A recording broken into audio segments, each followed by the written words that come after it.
Satisfação em estar com vocês mais uma vez. Estamos aqui para apresentar mais um vídeo.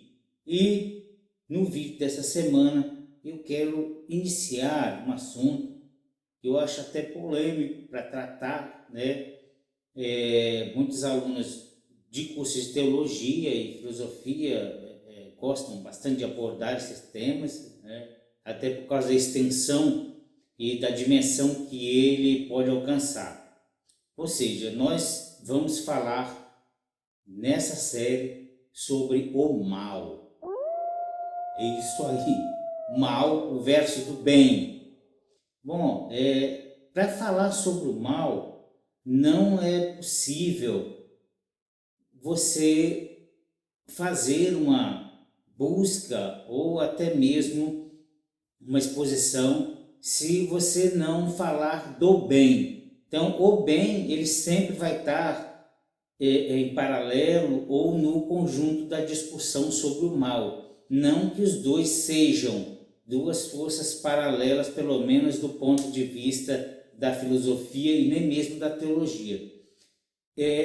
O discurso, o diálogo sobre o bem e o mal é muito mais uma discussão da filosofia do que da teologia. Até mesmo as exposições ou discursos sobre o divino é da filosofia e não necessariamente da teologia.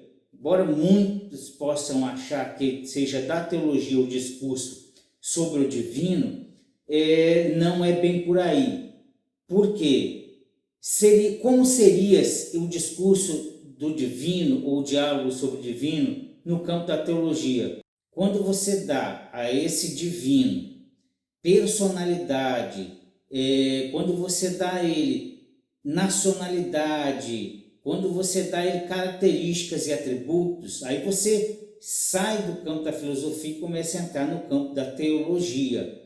Então, o divino, ele é um discurso basicamente da filosofia, sua existência, sua força, potencialidade e também a questão do seu ser. Aí você está no campo da filosofia. Só quando você dá a ele, né, alguns atributos, aí sim você começa a sair do campo da filosofia e entrar no campo da teologia.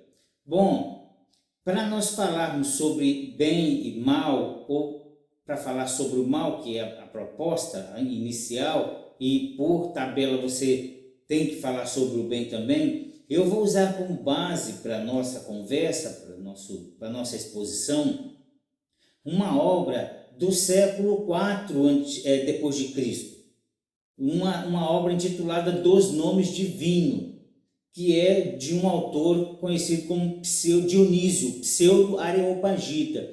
Inclusive, há uma tradução em português, né, feita por um autor aqui do Espírito Santo, o Bento Silva, que é o professor Jorge Augusto, da Universidade Federal. É um texto em português traduzido do grego para cá. Então, é uma obra interessante, apesar de tratar de um tema filosófico de um neoplatonismo do século IV, não deixa de ser uma obra genuinamente teológica.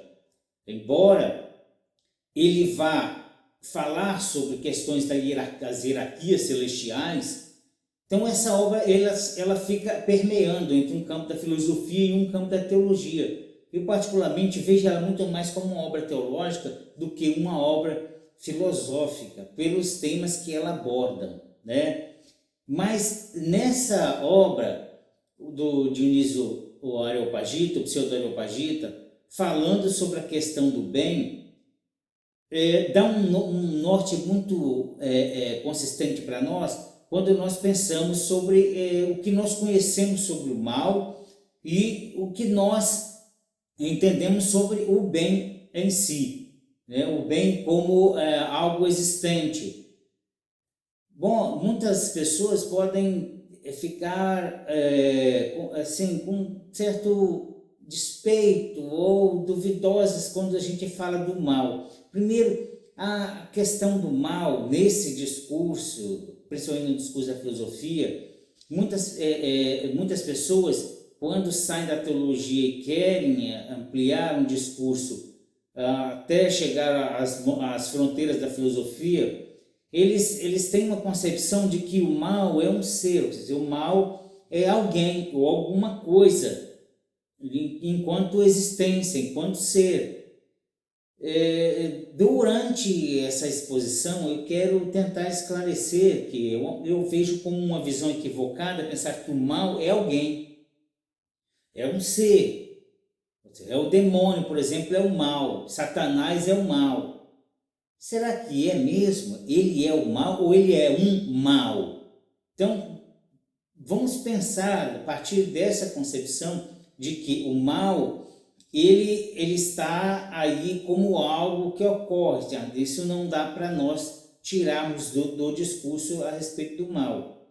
Mas o mal, ele não vai ter a sua existência isolada da figura do bem. Aí sim, para falarmos do mal, entenda, o bem, ele é alguma coisa que já vem sendo discutido pela filosofia desde o século XI a.C. Século XI, século X a.C. já se discute sobre a questão do bem. O bem, o belo, o amor, a beleza, essas coisas todas são discursos da filosofia. E aí sim, quando você fala de questão do bem, você pensa muito mais na questão das harmonias, da perfeição e da imutabilidade ou do uno. São coisas praticamente que não têm variações, nós chamamos de potencialidade. Não tem potencialidade. Potencialidade não quer dizer força na filosofia, quer dizer a possibilidade de transformar-se, de mudar, de certa forma, de uma condição para outra. Então, o bem, no discurso da filosofia e também da teologia do século IV, é aquela coisa que não está separada do divino. O divino é o bem supremo, é o sumo bem.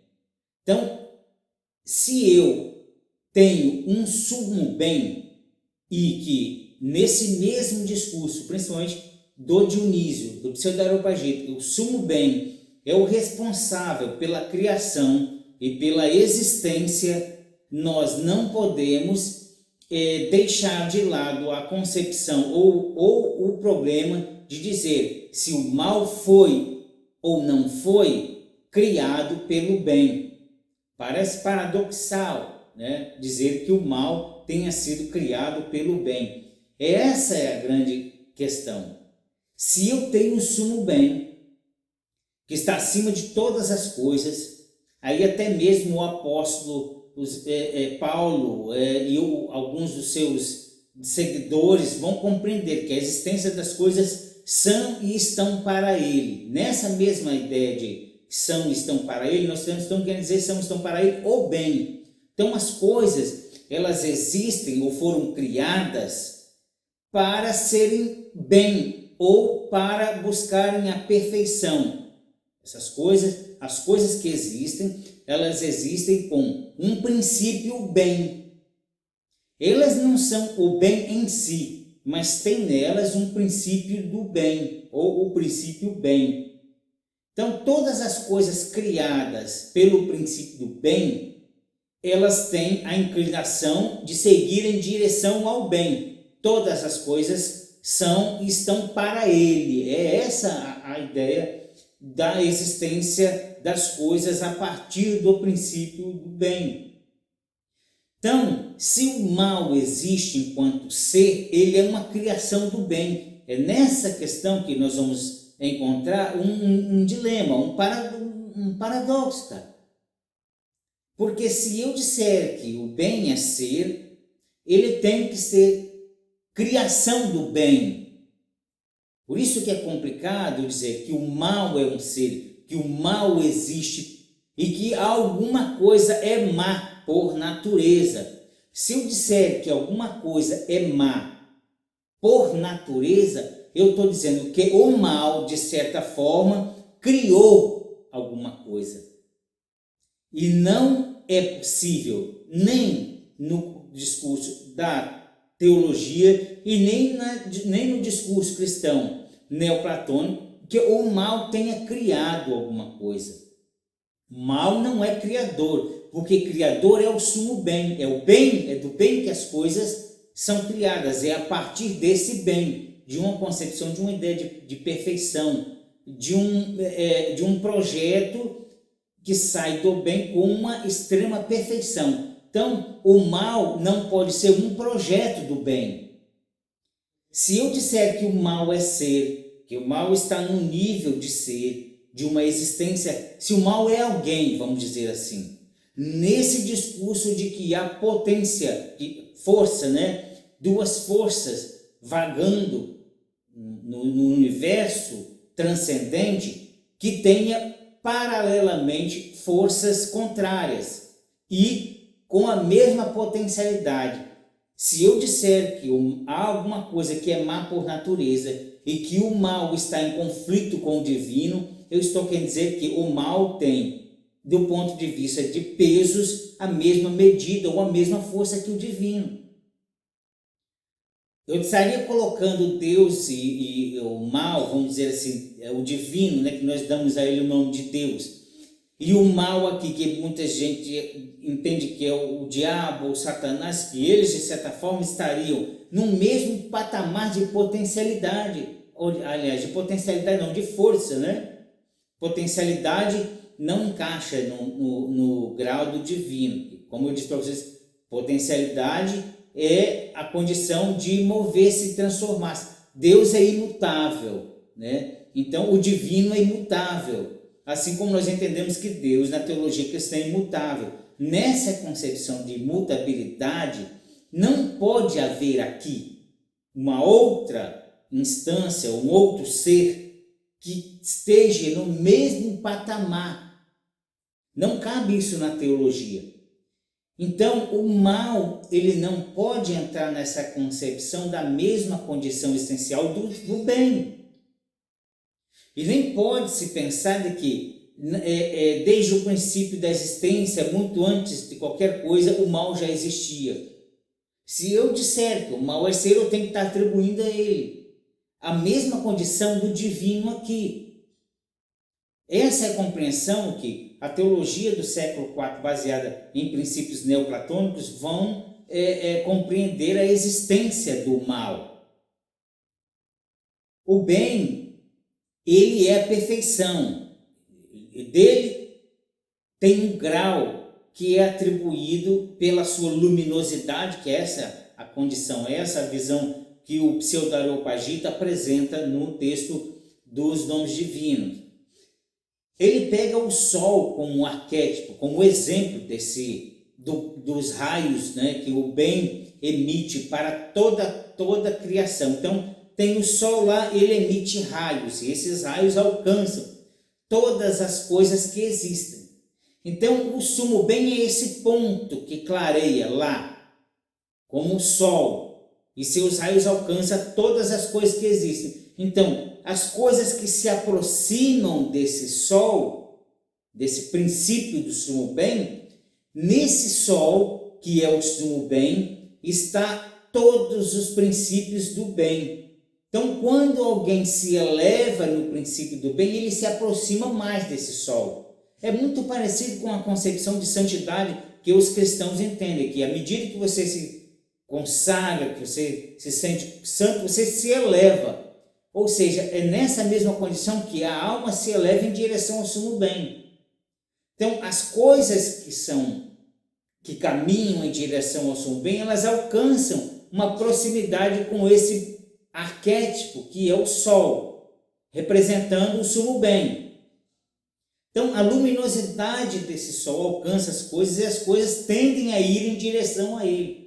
E aquelas coisas que se distanciam cada vez mais desse princípio do sumo bem, são aquelas coisas que, na realidade, nós entendemos como os adeptos do mal, ou que praticam o mal, ou até mesmo os demônios, os capetinhas, sejam lá como as pessoas compreendem essa hierarquia das angelicais, Então, em direção a esse sumo bem, todas as coisas vão. E aquelas coisas que estão mais distante do sumo bem, elas vão perdendo seu grau de semelhança com o bem ou do padrão do bem com os quais ela foi criada. Inclusive, até mesmo o demônio, o diabo, os capetas aí que muita gente colocam como os secretários do mal, né? Elas são criação também. Então elas foram criadas por um princípio do bem. Então elas não são má por natureza. Elas estão no mal, elas agem na direção do mal, mas não na direção do mal como se elas estivessem buscando alguém para se assemelhar a ele. Não. Inclusive, na concepção do Areopagita, por exemplo, o inimigo de Deus, vamos dizer assim, o diabo, quando ele tentou ser igual a Deus, é um princípio do bem tentar ser igual a Deus. Mas a presunção da competição é que trouxe a queda dele. Essa é a ideia que o pseudo-Areopagita coloca lá. Não o fato de querer ser igual a Deus, porque todos os seres humanos têm a pretensão de se elevar em relação ao bem, porque esse é um princípio do bem que há no ser humano. Pelo menos é o que os teólogos e os filósofos do século IV, século V pensavam a respeito do caminho para o sumo bem. Como que se caminha para esse sumo bem? Se caminha para o sumo bem num movimento que eles chamam de movimento helicoidal, ou seja, movimento helicoidal da alma. Quer dizer, você se eleva à medida que você faz ou pensa sobre o bem, reflete sobre ele e você coloca nessa mesma condição uma reflexão da alma sobre essa prática do bem, e à medida que você medita e pratica o bem, você eleva-se em um grau desse movimento helicoidal da alma, ou seja, de ascensão ao sumo bem. Nós entendemos na maioria das vezes isso como uma concepção de santidade. O mal nesse contexto não pode ser um ser. Por quê? Ele estaria em competição, ele não estaria nesse nível, ele estaria num outro movimento, como se ele fosse um referencial, como o divino é um referencial aqui, e as coisas que são do elemento mal, o pratica o mal, elas estariam com a ideia de ascender até chegar a esse mal absoluto. E não há possibilidade de nós vermos um mal absoluto, nem em competição com um bem absoluto. Então, o mal enquanto ser, aí sim, enquanto pessoa e enquanto ser, não pode ser colocado como ponto existencial. Aí você me diz assim, então o mal não existe?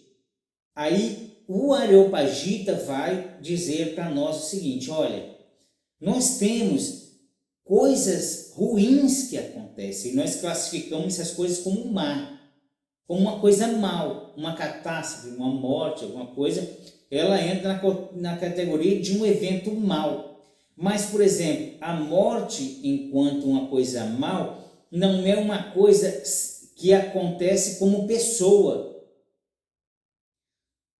Embora você encontre visões apocalípticas, que a morte é o último inimigo a ser vencido, mas não se vê como pessoa, como pessoalidade, como pessoa num nível de divino que tenha um momento de competição com o divino. Não é nesse sentido. Não pode pensar que o mal está ali, esperando alguém. O mal, ele acenou para mim. Não é nesse sentido. Mesmo o próprio demônio, vamos contar assim, ele não pode ser pensado como mal em si. Ele é mal acidental. Como todo mal que acontece no conjunto da existência humana é mal acidental. Quer dizer, é algo que ocorre e deixa de existir. A visão apocalíptica sobre as questões que envolvem o mal são visões relacionadas a juízos. Não necessariamente, você não vai ver, por exemplo, lá nas concepções apocalípticas, dois tribunais, um tribunal do mal e um tribunal do bem. Não existe dois tribunais. Inclusive, até o próprio demônio será julgado nessa concepção apocalíptica. Considerando isso, não dá para entender que há algum ser que esteja no nível do divino, que seja mal, um mal absoluto, que tem uma concorrência com o bem.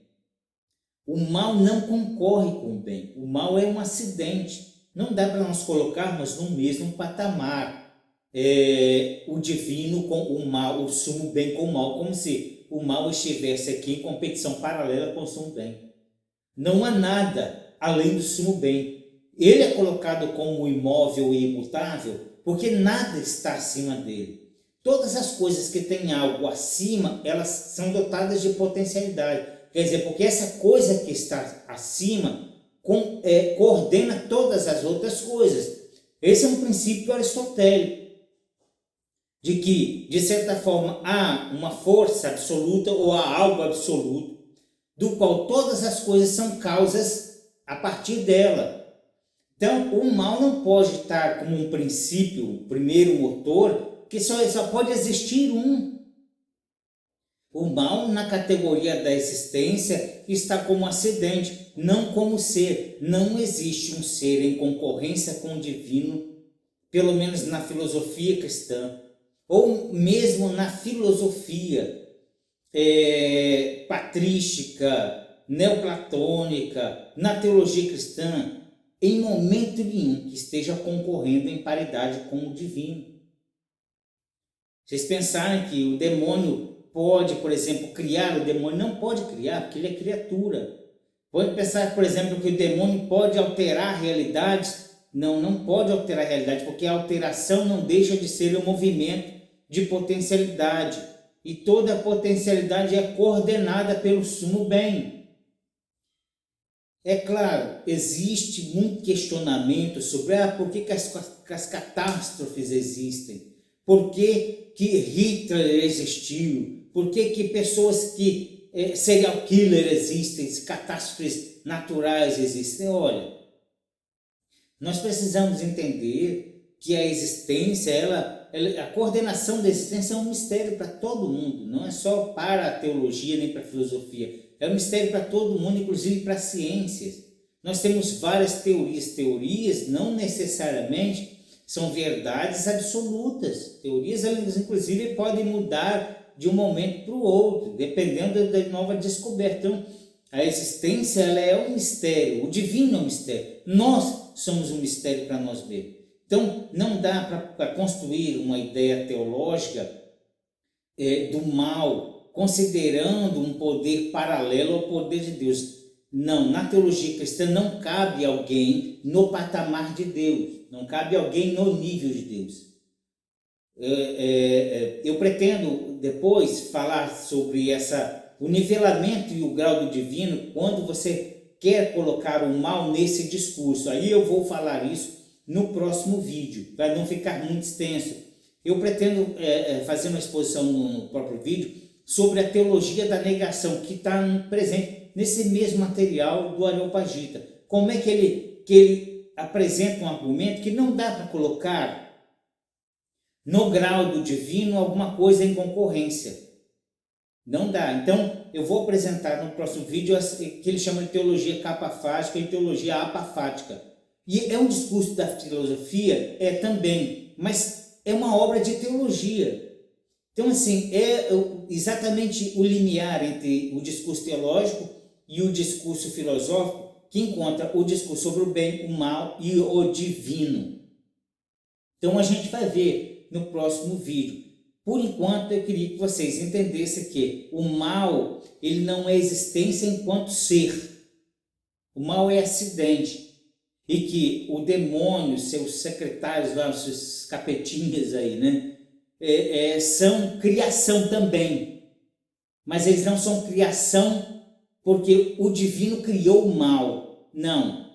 Aí nós vamos entrar no discurso do livre-arbítrio, que a gente pretende falar sobre isso também em outros vídeos, porque 2 vídeos talvez não seja suficiente. Então pense, o bem criou todas as coisas, não criou o mal, porque o mal não é ser, o mal é acidente, está muito associado ao comportamento, ao desejo e decisões, por isso que entra o livre-arbítrio no discurso. Então, no próximo vídeo a gente vai tentar explicar alguma coisa a mais sobre esse patamar onde está o divino, seu grau de potencialidade, de força, né? Não potencialidade, mas força, e a gente vai compreender um pouco melhor como que é possível distanciar essa ideia de que o mal é um ser. Então vamos ficar por aqui. Eu agradeço pela companhia de vocês, muito obrigado por tudo, as pessoas que estão se inscrevendo no canal, obrigado, fico agradecido mesmo. Nós vamos tocar em frente, vamos ver mais alguns discursos. Esses vídeos que tem série de 1, 2, 3 e 4, é interessante que você assista um, assista o outro também, porque vai ajudar você a compreender as amarrações entre um e o outro, como nós fizemos naquele vídeo sobre o pilar de Jericó, os 4. Então, nós vamos fazendo assim, que aí dá para você entender o assunto como um todo, né? Não dá para fazer num vídeo só, porque vídeo com mais de meia hora fica cansativo assistir às vezes. Então, nós vamos dividindo esses vídeos num tempo que dê para as pessoas assistirem com mais conforto. Então, na próxima exposição, no nosso próximo vídeo, a gente faz uma exposição de sequência sobre a questão do mal. Muito obrigado, estou agradecido mais uma vez. Eu sou o professor Belo e estou muito feliz por estar com vocês mais uma vez. Um grande abraço a todos.